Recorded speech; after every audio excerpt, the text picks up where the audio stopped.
les plateformes de médias sociaux occupent officiellement la première place en tant que source d'informations privilégiée chez les Américains, pour la toute première fois.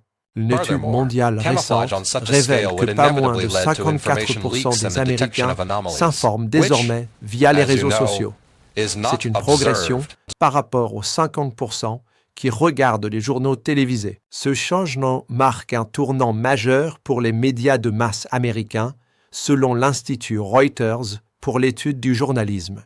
Avant, les infos télévisées attiraient beaucoup plus de monde, donc cela montre vraiment comment les choses changent. L'étude montre clairement que de plus en plus de personnes abandonnent les médias traditionnels. Au lieu de cela, elles se tournent vers les podcasts ou découvrent des créateurs de contenu sur YouTube et TikTok. Vous savez, les personnes que nous appelons influenceurs. Prenons l'exemple de Joe Rogan. Son podcast a connu une augmentation massive pendant les campagnes électorales américaines de 2024.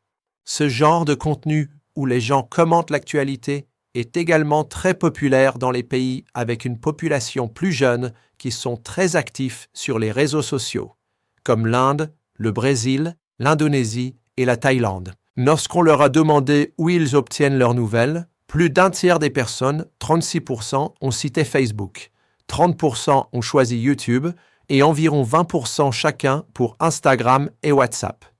TikTok est arrivé en tête avec 16%, et X, anciennement Twitter, avec 12%. Fait intéressant, peu de personnes utilisent des chatbots comme ChatGPT et Gemini pour s'informer, bien que davantage de jeunes adultes de moins de 35 ans essaient de les tester. Toute cette étude est basée sur une enquête auprès de 100 000 personnes.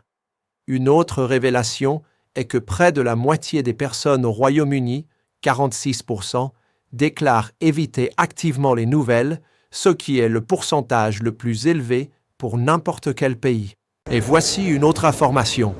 Depuis qu'Elon Musk a acheté Twitter, le nombre d'utilisateurs ayant une orientation politique de droite est passé de 10% en 2021 à 15%, tandis que ceux de gauche ont connu une baisse, passant de 17% à 14%. Assurez-vous d'activer les notifications pour recevoir plus de nouvelles directement dans votre boîte de réception.